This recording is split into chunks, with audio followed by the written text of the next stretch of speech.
The main difference between attitude and ego is that attitude makes you different from others, while ego makes you alone from others. Have sense where to show ego and where not to show. जब पांडव वनवास को निकल गए, तब सभी Pandav one में एक जगह पर रुके।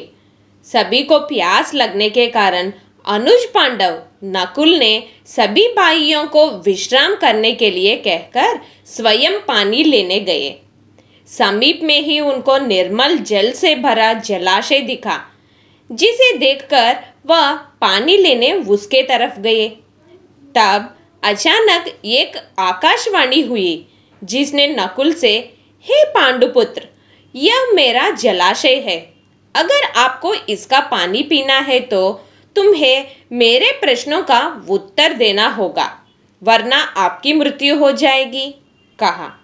नकुल का अपने और अपने भाइयों की शक्ति पर बहुत अभिमान होने के कारण आकाशवाणी की एक ना सुनते हुए जलाशय का पानी पी लिया और उसी वक्त उनकी मृत्यु हो गई। बहुत देर तक नकुल का वापस ना लौटने से उनकी खोज पर सहदेव निकले। नकुल जैसे ही सहदेव की भी मृत्यु हो गई। इसी तरह बाद में भीम और अर्जुन की भी मृत्यु हो गई। कुछ देर बाद कोई भी वापस ना लौटने से युधिष्ठिर सभी को खोज में जलाशय के पास पहुंचे। भाइयों की ऐसी स्थिति देखकर चिंतित हुए। पुनः आकाशवाणी हुई और कहा कि उन्हीं के कारण से पांडवों की मृत्यु हुई। युधिष्ठिर ने विनम्रता से सवाल पूछने को कहा।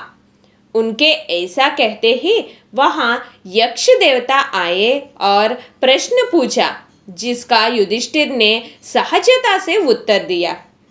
फलस्वरूप यक्ष देवता ने युधिष्ठिर को वरदान दिया कि वो अपने भाइयों में से किसी एक के प्राण वापस ले सकते हैं।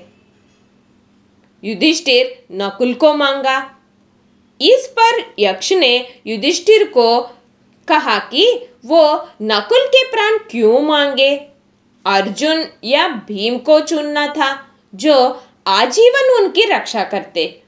तब युधिष्ठिर ने, मैंने नकुल को इसलिए मांगा क्योंकि वह माता माद्री का पुत्र है।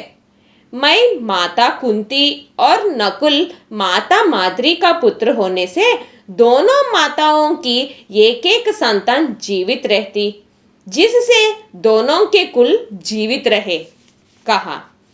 युधिष्ठिर के इस धर्मपरायण स्वभाव से प्रसन्न होकर यक्ष सभी पांडवों को जीवित किए, जिसके बाद पांडवों को अपने अभिमान पर लज्जा आई।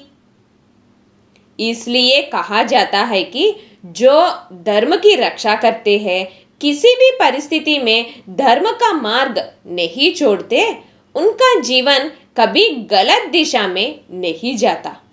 धर्म का रास्ता कठिन जरूर है, लेकिन उस पर संतोष और न्याय मिलता है।